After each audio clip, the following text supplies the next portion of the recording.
इस क्वेश्चन में हमें रिलेशन गिवन है difference between x and y is odd, यानी y माइनस एक्स मेरा अगर ऑड होगा तो मेरे ये रिलेशन में आएगा। यहाँ पे x जो है वो बिलोंग्स टू a, यानी x सेट a में है, यानी x की वैल्यू हो सकती है 1, 2, 3 और 5। y बिलोंग्स टू b, यानी y सेट b में है, तो y की वैल्यू हो सकती है 4, 6 और 9। हम यहाँ y माइनस एक्स निकालते हैं डिफरेंट वैल्यू ऑफ x और y के लिए।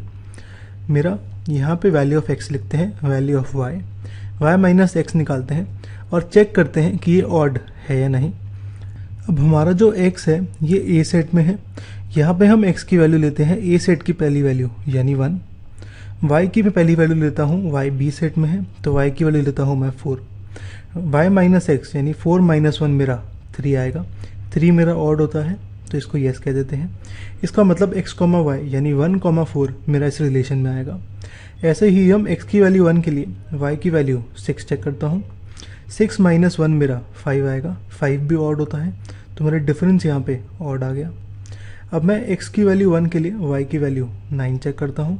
9 माइनस 1 8 होता है, 8 मेरा इवन आ जाएगा, इसका मतलब डिफरेंस ऑड नहीं है।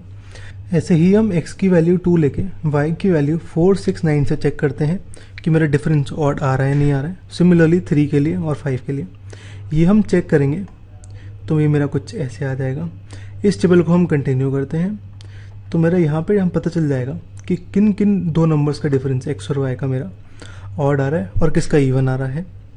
अब जिनका ऑड आ रहा है डिफरेंस, ये मेरे रिलेशन में है। रिलेशन में होता है पहला एलिमेंट x होता है, दूसरा y। इसका मतलब यहाँ पे यस आ रहा है तो 1,4 मेरा इस रिलेशन में आएगा। सिमिलरली 1,6 इस रिलेशन में आएगा और यहाँ पे 2,9 पे आ रहा है तो 2,9 इस रिलेशन में आएगा एंड सो ऑन।